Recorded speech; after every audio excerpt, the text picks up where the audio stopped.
প্রিয় দর্শক, সাজ্জাদ কাদিরের শুভেচ্ছা নিন। এই মুহূর্তে আপনাদের সামনে কথা বলতে চাই ট্রাম্পের গাজা বাহিনীতে বাংলাদেশের ইউনুস বাহিনী অংশ নেবার আগ্রহ প্রকাশ করছে কেন, কার স্বার্থে, কিসের স্বার্থে? দর্শক, আপনারা ইতিমধ্যে সংবাদ মাধ্যমের কল্যাণে জেনেছেন যে যুক্তরাষ্ট্রের প্রেসিডেন্ট ডোনাল্ড ট্রাম্প গাজার জন্য যে ইন্টারন্যাশনাল স্টাবিলাইজেশন ফোর্স বা আন্তর্জাতিক স্থিতিশীলতা বাহিনী গঠনের পরিকল্পনা করেছেন তার অংশ হতে আগ্রহ প্রকাশ করছে বাংলাদেশের অন্তর্বর্তী সরকার।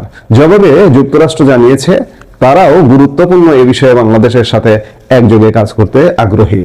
সরকারের জাতীয় নিরাপত্তা উপদেষ্টা খলিলুর রহমান ওয়াশিংটনে যুক্তরাষ্ট্রের রাজনীতি বিষয়ক under secretary of state Alison Hooker ও সহকারী পররাষ্ট্রমন্ত্রী পল কাপুরের সঙ্গে বৈঠকে এ আগ্রহের কথা প্রকাশ করেছেন বলে জানিয়েছে প্রধান উপদেষ্টার প্রেস উইং। তবে মার্কিন প্রশাসনের দিক থেকে এসব বিষয়ে কোনো তথ্য প্রকাশ করা হয়নি। গাজায় ডোনাল্ড ট্রাম্প প্রস্তাবিত বাহিনীতে বাংলাদেশের যোগ দিতে আগ্রহী সরকারের তরফ থেকে এটি প্রকাশের পর এ নিয়ে নানা আলোচনা সমালোচনা শুরু হয়েছে।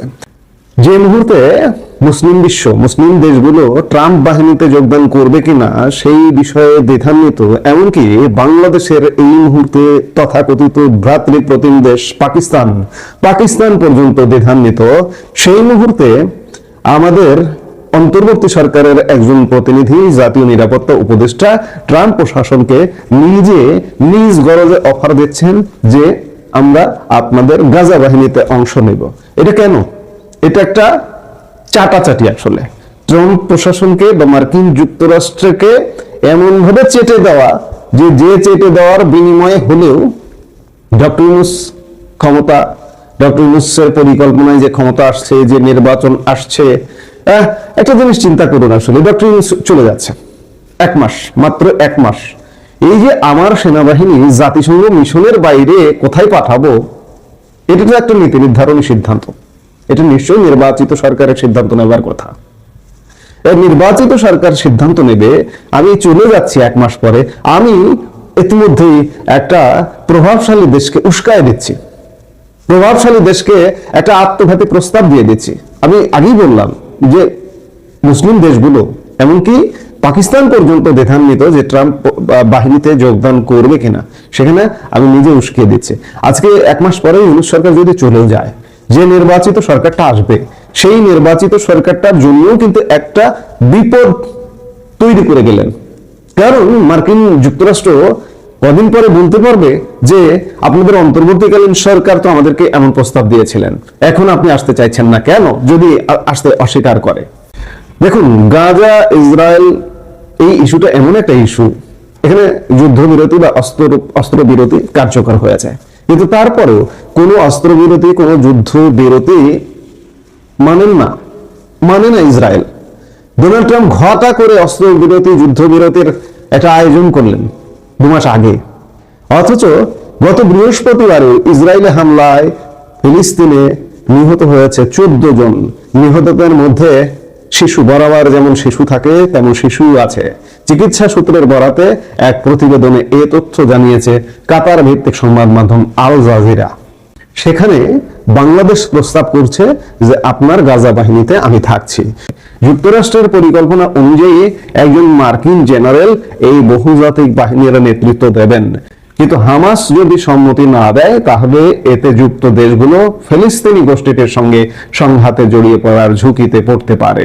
বাংলাদেশ এই বাহিনীর অংশ যদি হয় তাহলে ফিলিস্তিনের সাথে সংঘাত, অর্থাৎ মুসলিম যে ফিলিস্তিন রক্ষা করার কথা বলে মুসলিম বিশ্ব, বাংলাদেশেও কেউ কেউ বলে, কেউ কেউ বলে না। মুসলিম চর্চা, মুসলিম ব্যবসা, ধর্ম ব্যবসা করে তারাও কখনো কখনো বলে না। সেই মুসলিম ফিলিস্তিনিদের বিপক্ষে অবস্থান গ্রহণ করা হবে, যেখানে পাকিস্তান সরকার এই গাজা বাহিনীতে যোগদান করার বিষয়টি বিবেচনা করছে। এমনকি যুক্তরাষ্ট্র প্রশাসনকেও পাকিস্তান তাদের অবস্থানের কথা জানিয়েছে, তবে এখনো কোনো চূড়ান্ত সিদ্ধান্ত হয়নি। কয়েকদিন আগে পাকিস্তানের উপপ্রধানমন্ত্রী ও পররাষ্ট্রমন্ত্রী ইসহাক দার বলেছিলেন যে আইএসএফ এ অবদান রাখতে পাকিস্তান নিশ্চিতভাবেই প্রস্তুত, তবে হামাসকে নিরস্ত্র করা আমাদের কাজ নয়। কয়েক মাস ধরেই আইএসএফ এর ম্যান্ডেট, কাঠামো সহ সংশ্লিষ্ট বিষয় নিয়ে যুক্তরাষ্ট্রের সঙ্গে আলোচনা চালিয়ে যাচ্ছে পাকিস্তানও। যুক্তরাষ্ট্রের পররাষ্ট্রমন্ত্রী মার্কো রুবিও সম্প্রতি এক সংবাদ সম্মেলনে বিষয়টি নিশ্চিত করেছেন। তিনি আইএসএফ এর অংশ হওয়ার প্রস্তাবের জন্য পাকিস্তানকে ধন্যবাদ জানান।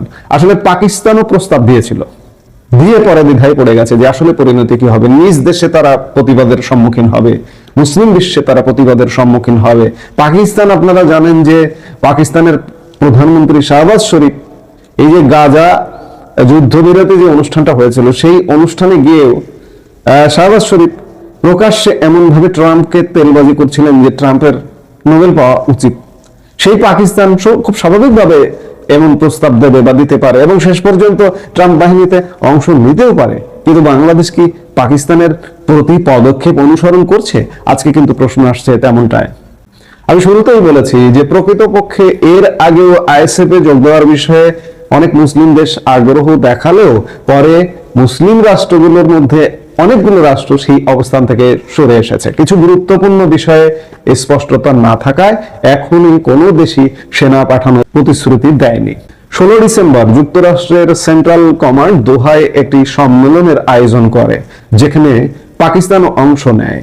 সেখানে আইএসএফ মোতায়েন সহ ট্রাম্পের পরিকল্পনার পরবর্তী ধাপগুলো নিয়ে আলোচনা এবং বাহিনীর ম্যান্ডেট বিষয়ে ঐকমত্য গঠনের চেষ্টা করা হয়। তবে ওই বৈঠকে ম্যান্ডেট নিয়ে কোনো সমঝোতায় পৌঁছানো সম্ভব হয়নি। এর অর্থ হলো গাজায় সেনা পাঠানোর ব্যাপারে মুসলিম দেশগুলোর সংশয় এখনো কাটেনি। বিশেষ করে আইএসএফ এর এখতিয়ার যদি হামাস সহ অন্যান্য ফিলিস্তিনি প্রতিরোধী গোষ্ঠীকে জোরপূর্বক নিরস্ত করার বিষয়টি থাকে, তাহলে দেশগুলো বহুজাতিক এই বাহিনী অংশ নেওয়ার সিদ্ধান্ত নিতে পারে। আইএসএফ এ পাকিস্তানের অংশগ্রহণ করা উচিত কিনা কিংবা বাংলাদেশের অংশগ্রহণ করা উচিত কিনা সেটি বিবেচনার জন্য সবার আগে গাজায় বর্তমানে কি পরিস্থিতি চলছে এবং ট্রাম্পের শান্তি পরিকল্পনার দ্বিতীয় ধাপ কিভাবে অগ্রসর হচ্ছে সেটি ভালোভাবে খতিয়ে দেখা জরুরি। বাস্তবতা হলো পরিকল্পনার পরবর্তী ধাপটি বেশ কিছু কঠিন বাধার মুখে পড়েছে। বলা চলে এর অগ্রগতি থমকে গেছে।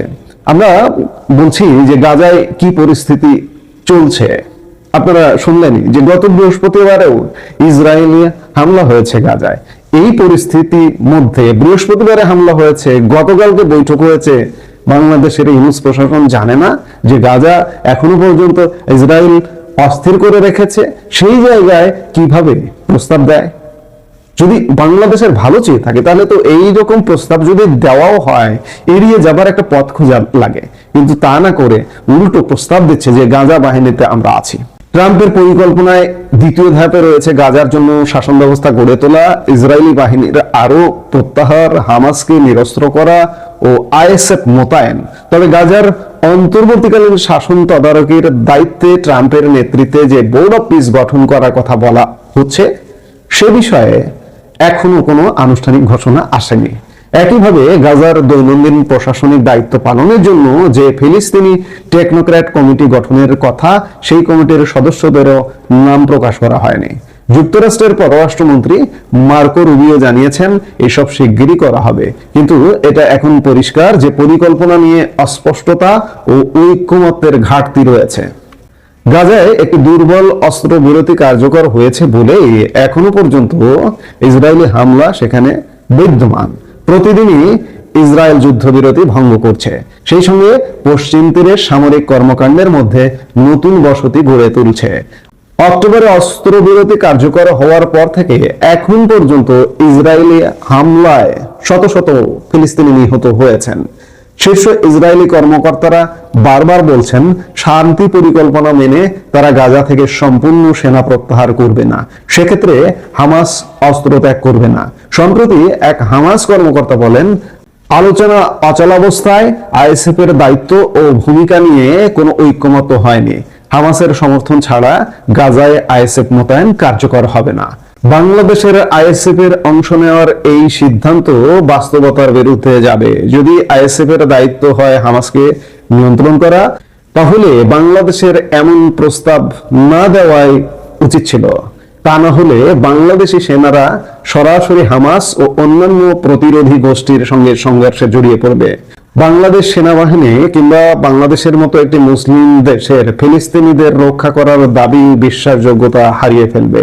বাংলাদেশি সেনারা যদি ফিলিস্তিনিদের সঙ্গে সংঘর্ষে জড়িয়ে পড়ে, তার পরিণতি নৈতিক এবং জনমত প্রতিক্রিয়া দুই ক্ষেত্রেই ভয়াবহ হবে। অর্থাৎ বাংলাদেশ এক ভয়াবহ উনুনের মুখে দাঁড়িয়ে গেল এমন একটি আত্মঘাতী প্রস্তাব দিয়ে। আপনাদের মনে পড়ে নিশ্চয়ই যে মানবিক করিডোর ইস্যুতে বাংলাদেশের অন্তর্বর্তী সরকার, বিশেষ করে এই খলিলুর রহমান, মিয়ানমারে যে মানবিক করিডোর সেটি নিয়ে বেশ সরব ছিল। আজকে আরেকটি যাবার মুহূর্তে, আমরা বলছি যে যাবার মুহূর্তে এমন সিদ্ধান্ত হবে, এমন কোন বাংলাদেশের পক্ষে প্রতিনিধিত্ব করে এমন কোন প্রস্তাব কাউকে তো দেওয়া উচিত না, এমন আত্মঘাতী প্রস্তাব।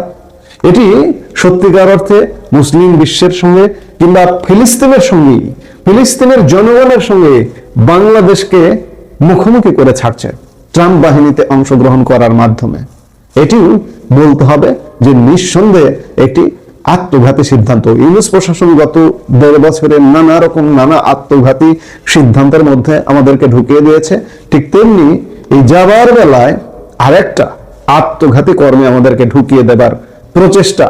নিজেরা মার্কিন যুক্তরাষ্ট্রে প্রিয় হবার কারণে মার্কিন যুক্তরাষ্ট্রের কাছে এই যে যারা দায়িত্বপ্রাপ্ত, তারা তো এক একজন মার্কিন নাগরিক, তারা মার্কিন স্বার্থ রক্ষা করবেন এবং এই মার্কিন স্বার্থ রক্ষা থেকে এ ধরনের আত্মঘাতী প্রস্তাব ইন দ্য লং রান আমাদের বাংলাদেশকে এগুলো নিয়ে আসলে ভুগতে হবে।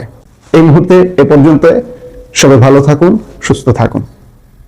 আমাদের ভিডিওগুলো নিয়মিত পেতে সাবস্ক্রাইব করুন Sajjad Kadir and the legends YouTube channel এবং লাইক, কমেন্ট, শেয়ার করে সাথে থাকুন।